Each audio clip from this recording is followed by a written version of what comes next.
The question today is, how do we identify where our childhood trauma is coming from, where our childhood wounds are coming from, so that we can move beyond them? So this is something that I practiced a lot in the past, but the more I connected to source to receive information, I kept hearing consistently that this is a very human trait to do.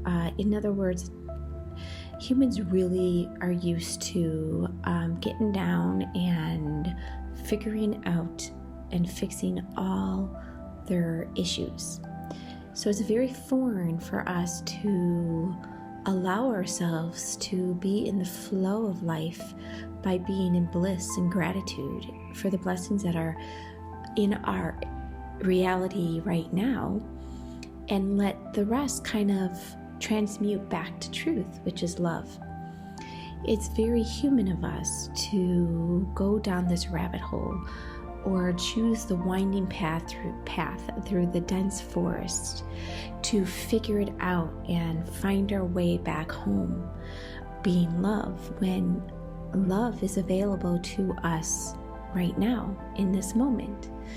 Sometimes that's not satisfactory for us because we have a very deep belief that has been passed down to us through generation and generation that we have to work hard, we have to dig deep, and we have to do a lot of emotional work in order to get to a place of wholeness.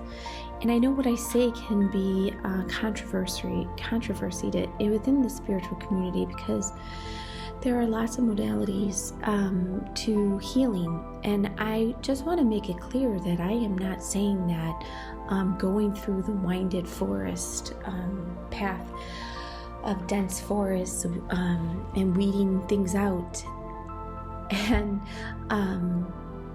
asking questions and going deep and doing the emotional stuff isn't the right answer. I'm saying that there truly is no wrong answer, but there is an option where you can fully align to the love that you are and the love that is your truth in this now, and that there is a way to get to the destination of self-love by just embracing the self-love, by embracing the light within you, which is love. And I heard this, and I'm going to share it because I thought it kind of sum things up quite nicely. And that is that it's easy to love yourself when you realize that you are love. So that can happen in an instant. And it may seem hard right now to think of that happening in an instant, but if you really sit with yourself and you bring yourself to the awareness of this now, you're going to feel this calmness and this peacefulness and this energy that's with you. And this energy is very light and loving. And this energy that I'm referring to is within everyone. And you start to feel the presence of everyone with you. Everyone, everything starts to vibrate at this level of love. I mean, I'm talking the plants, your pets, your family members, your friends, even if they're not physically with you in the room, they are energetically with you, and you start to feel their presence, and you feel this connection and this love. And even the chairs and the tables and everything around you starts to vibrate at this love. And you feel very supported, and you feel one with this love. This is available to you right now. You can do this. And I realize that sitting in silence is not easy for everyone, and getting to this real awareness of the now may seem like a giant step for you. But again, because the universe and this love is so intense for you to come back to your truth of love, for you, the desire for you to see your connection to all that is and the source within is such, there is this love for you surrounding you and with you, through the people you meet and through the energy you breathe, and through everything that you see with your physical eye because of this great love for you and desire for you to remember your truth. You can also get to this space by knowing that you are blessed, focusing on the vibration of bliss. No matter who you are and what you've been through, this is so magical about us as humans is no matter who you are, we can pull forth the experience of bliss. We can think of a blissful moment that happened. We can think of our blessings, and we can maybe go pick up our pet or hug our child or hug ourselves, or there's so many ways we can pull forth this experience of bliss. And really what's interesting is we all have so many different desires. There are no two people that have the same list of desires, right? We all are creating different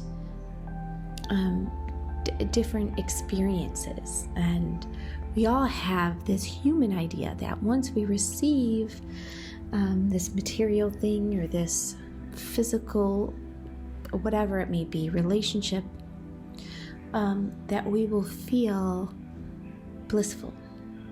But our desire to feel blissful wouldn't exist if we've never felt bliss already. So we've been gifted with the feeling of this bliss, which stems from love since we were born.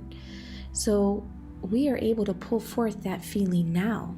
And that is how we are going to instantly manifest, because no matter what's on your list of what you're trying to bring forth into your life, the goal is to feel blissful. And what I'm saying is what I have been told, and I am on this journey with you. So this is my lesson as well as yours, is that feeling is available to you now, and it's actually very important and crucial for you to embrace the vibration of bliss in order for your blessings to show themselves to you.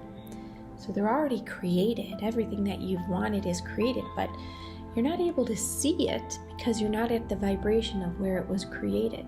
So when you created your desire, you created it from bliss and joy of, oh my, I would love to have this. And then you went back into the lack of it. And so that lowered your vibration. And because you're not at a vibrational match of where that manifestation was created, you're not able to see it. So it's already created. It's just a matter of you seeing it. And in order to see it, you must be at the vibration of it. So it is like tuning the radio into the right station, the right frequency. You can't listen to, 101.9 if you're only listening to 100.3. So just think of it that way. The other thing is when you're going to drive-through, or you're going to Starbucks or wherever, and you order your coffee, you have no fear of that coffee not presenting itself to you at the window. Your mind may be on a million other things, but it will not be on, I wonder if they're going to give me coffee, because you have such faith in that process. So 2020 is the year to have faith in your creative energy. And that's what I'm going to leave you with today. So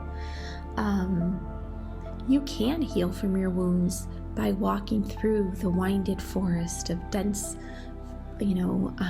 obstacles that you need to cut through. And there's nothing wrong with that. And it'll be a beautiful journey. It'll be up and down. It will be emotional.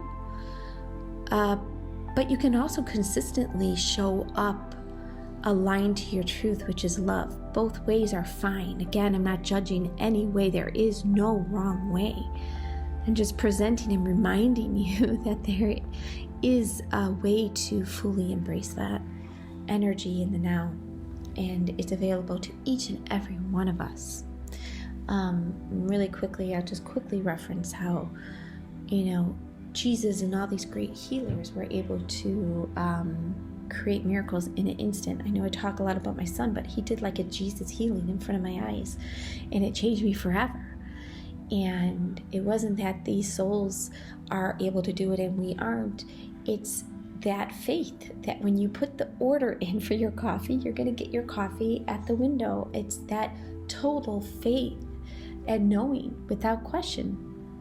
If you can get to a point where it cannot even enter your space that there is lack, that you will not receive what you have already created, so which is rightfully yours, then you'll see the miracles unfold, right? The miracles are there, and everything that you created through thought is already existing. You just have to get to a vibrational match to it. Really, really huge and transformational for me. So in 2020, I'm embracing my bliss. I am. I have a lot to be grateful for. I have a lot to be happy about. And there is where my focus shall be, right? So join me in focusing on the beauty that is.